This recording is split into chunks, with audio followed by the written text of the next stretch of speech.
നമസ്കാരം.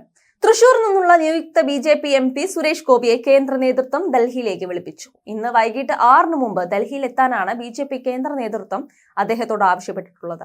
കേന്ദ്രത്തിൽ നിന്നുള്ള നിർദ്ദേശപ്രകാരം താൻ ഇന്ന് വൈകിട്ട് ഡൽഹിയിൽ എത്തുമെന്ന് സുരേഷ് ഗോപി മാധ്യമങ്ങളോട് പറഞ്ഞു. കേരളത്തിൽ നിന്ന് ലോക്സഭയിലേക്ക് ആദ്യമായാണ് സുരേഷ് ഗോപിയിലൂടെ ബി.ജെ.പി. അക്കൗണ്ട് തുറക്കുന്നത്. അതിനാൽ പുതിയ മന്ത്രിസഭയിൽ സുരേഷ് ഗോപിയെ കേന്ദ്രമന്ത്രി സ്ഥാനത്തേക്ക് പരിഗണിക്കാൻ സാധ്യതയുണ്ടെന്നാണ് സൂചന. നാളെ എല്ലാ NDS MP-മാരുടെ യോഗം ഡൽഹിയിൽ വിളിച്ചു ചേർത്തിട്ടുണ്ട്. പാർലമെന്റിന്റെ സെൻട്രൽ ഹാളിലാണ് യോഗം. അതേസമയം ആരൊക്കെ മന്ത്രിമാരാകണം എന്നതിനെ ചൊല്ലി തിരക്കിട്ട ചർച്ചകളാണ് ഡൽഹിയിൽ നടക്കുന്നത്. 74,686 വോട്ടുകളുടെ ഭൂരിപക്ഷത്തിനാണ് ഇക്കുറി തൃശൂരിൽ സുരേഷ് ഗോപിയുടെ ജയം.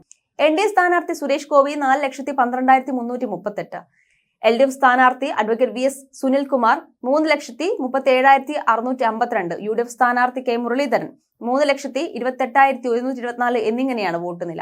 കഴിഞ്ഞ തവണ 4,15,089 വോട്ടാണ് UDF-ലെ TN പ്രതാപൻ നേടിയത്. ഇക്കുറി മുരളീധരൻ കഴിഞ്ഞ തവണ കോൺഗ്രസ് സ്ഥാനാർത്ഥി നേടിയതിനേക്കാൾ 86,959 കുറവ് വോട്ടാണ് ലഭിച്ചത്. കഴിഞ്ഞ തവണ 3-ാം സ്ഥാനത്തുണ്ടായിരുന്ന സുരേഷ് ഗോപിക്ക് ഇക്കുറി 1,18,516 വോട്ട് അധികവും ലഭിച്ചിട്ടുണ്ട് എന്നുള്ളതാണ് അത്ഭുതം.